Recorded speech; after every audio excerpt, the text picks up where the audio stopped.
Hello, I'm Brett Lavering. Tonight, we're going to pay special tribute to one of Newcastle's great people, historian Dr. John Turner, who lost his battle with cancer 3 weeks ago. During his life, John wrote many books about the region's history.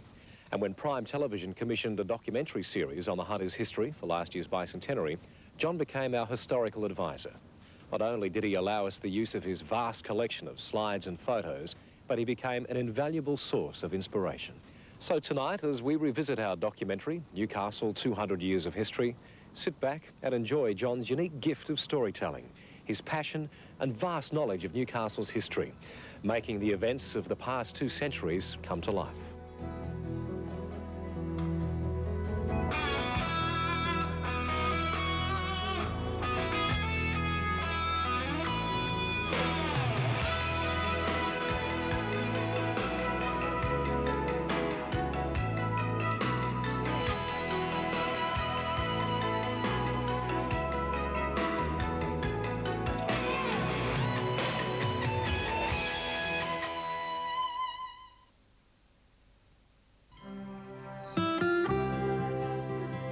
At first glance, it appeared to be a bountiful paradise. Vast deposits of mineral wealth, great tracts of fertile land for agriculture to feed an infant nation. But for the fledgling county of Northumberland and its capital, Newcastle, it was to be a difficult birth and a troubled childhood. Following Lieutenant John Shortland's official discovery of the Hunter River in 1797, an exploration and survey of the Lower Hunter was conducted by Colonel William Patterson in 1801. Government might derive many advantages by forming a small settlement at this place. In the first instance, the coals are a principal object. Second, boiling salt, which could be done with little labour. Third, burning shells that are here in great abundance. The early explorers just thought, wow, look what we've got here. We've got coal, and the English of that period thought coal was fantastic. They say we can make salt out of the salt water by heating it with the coal. The timber was fantastic, cedar and many other valuable timbers were to be found up the river. And in the prospect also was the development of an agricultural industry somewhere up in the Maitland area where the soils were just so rich. Favourable reports from Patterson's expedition led to an immediate small settlement in the area, but it lasted only a few difficult months.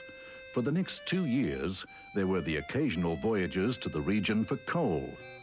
For a convict to have made it to Newcastle, he or she had to be tough. Simply surviving transportation from England in a convict ship was a feat in itself. Not unexpectedly, many of these men and women continued their criminal careers in the colony and were sentenced to be transported again into exile in dreaded Newcastle. It was a hard home at the end of a harsh road. It's not easy to imagine being in a convict gang, forced day in, day out, under the ever-present threat of severe punishment for the most minor indiscretion, to perform endless hours of menial work, such as cutting a swimming hole out of solid rock, which is exactly how the bogey hole was made.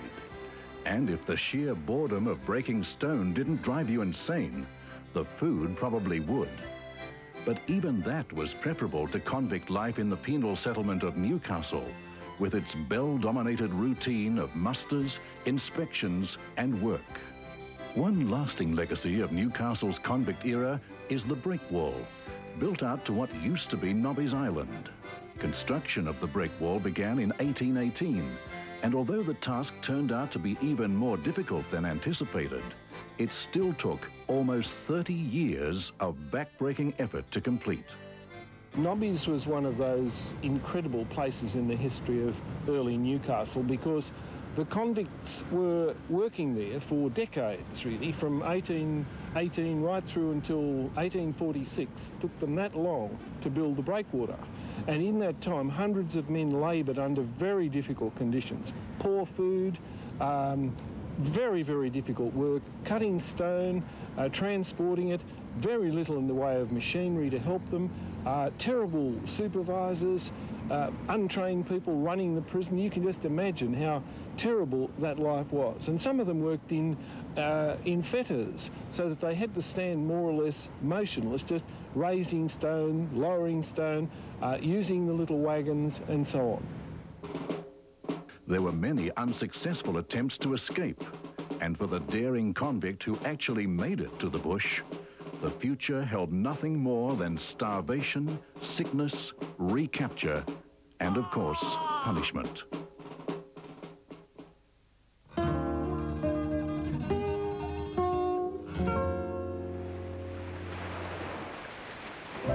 Escape. Many of us daydream to escape. Life in early Newcastle was tough. One man's escape was through these romantic images. Escaping the tough reality of the colonies. Escape from serving in the convict mines of Newcastle. No images of the artist Joseph Lycett have been uncovered. Our best picture of him comes from the beautiful romance of his art. He employed his imagination to avoid poverty and ended up in trouble. Yet this gentleman convict is responsible for our most detailed visual record of early Newcastle. Here we stand just where Joseph Lycett would have painted from 1815 till 1818. It's an astonishing sight. The view from here is 360 degrees of Newcastle and the Lower Hunter, and it must have been a paradise for an artist to be able to paint from such a position. And he did paint 2 or 3 major paintings from this spot. Lycett grew up parentless in the south of pre-industrial England in the late 1700s.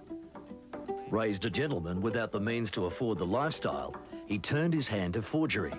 The Bank of England failed to appreciate Lycett's artistic gifts when caught making his own £5 notes. Usually forgers were hung, but the court at Shrewsbury let him off light. Lycett was sent to a prison hulk to await transportation to the colonies. Conditions aboard the hulk were bad. The transport ship not much better. 34 of the 300 prisoners died on their voyage to Sydney. Fate saved him from a 14-year jail sentence when Governor Macquarie intervened to give the 39-year-old forger his second chance. Lycett was free to work as an engraver, making prints of Sydney. Lycett was a very talented man, but he just didn't have the personality to go with it. The consequence was that every now and again throughout his life he used to get into trouble with the law, always for the same crime of counterfeiting. He was what we would call a white-collar criminal. And his actions in England led to transportation for forgery of the notes of the Bank of England. He got to Sydney, they gave him a job in a position of trust. He flooded the colony with 5-shilling notes. He was sent to Newcastle as a punishment. Here he was a good boy and he painted, and we've got the results of that. Newcastle at this time was a dismal sight, a sprinkling of unimpressive buildings. Little to console Lycett on his arrival aboard the Lady Nelson. Good fortune again handed Lycett a reprieve. The new commander of Newcastle, Captain James Wallace, fancied himself as an artist and an art patron, holding visions of a grander Newcastle. The settlement was dreary, but its surrounding landscape proved to be a canvas of great beauty for Lycett. His romantic style is detailed, even allowing for the social niceties of dressing natives in nice white loincloths. The sheer number of works he produced during his Newcastle stay suggests he had done little hard labour and served most of his time making art. The colonist that Joseph Lycett paints seems small against the scale of the landscape. How isolated this English gentleman would have felt, imprisoned by an insurmountable natural boundary. Art was Joseph Lycett's real escape from Newcastle. Lycett wasn't reformed. On return to England, he published his Views of Australia. The book failed to make him a rich gentleman, though he had longed for this all his life. Ironically, first editions now sell for real money, $50,000 apiece. He turned to forgery again, and when caught, made his final great escape. He slashed his own throat. His weakened spirit kept him in hospital and out of jail, till he tore the wound open and died from the infection. This early resident of Newcastle has since surfaced as an important figure in 19th century Australia, as a gifted artist and a fascinating documenter of Australian life.